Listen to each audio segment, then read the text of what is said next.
Pak Guyu, Pak. Apa sih, Bu?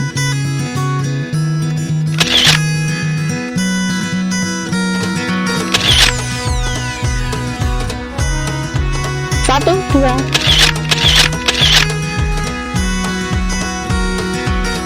Nanti. Apa sih, Pak?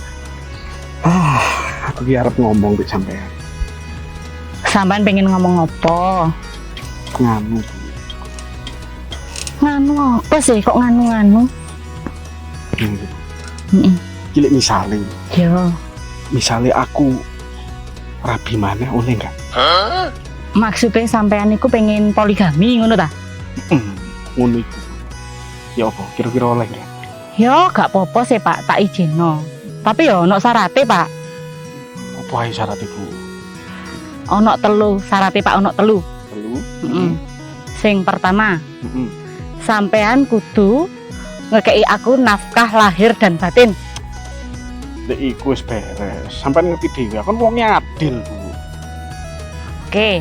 Keloro, Pak. Syarat sing keloro, sampean kudu mapan dari segi penghasilan, Pak.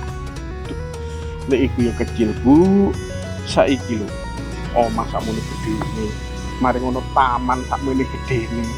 Sampai bingung aku, kate nandur apa saking tua duri sak mene akeh iku. Ya iya, saiki percaya aku lek masalah penghasilan percaya, Pak. Nah, pengen terus yang terakhir iki. Sing terakhir iki apa, Bu? Sing terakhir ketelu ki, Pak. Nah, iki lho sampe tadi. Langka ono dhisik mayitku, Pak. Sadar gak, Pak? Sampean iku ya wis tuwek, elek, kisut, kakean pola. Wis mambu lemah sampean iku.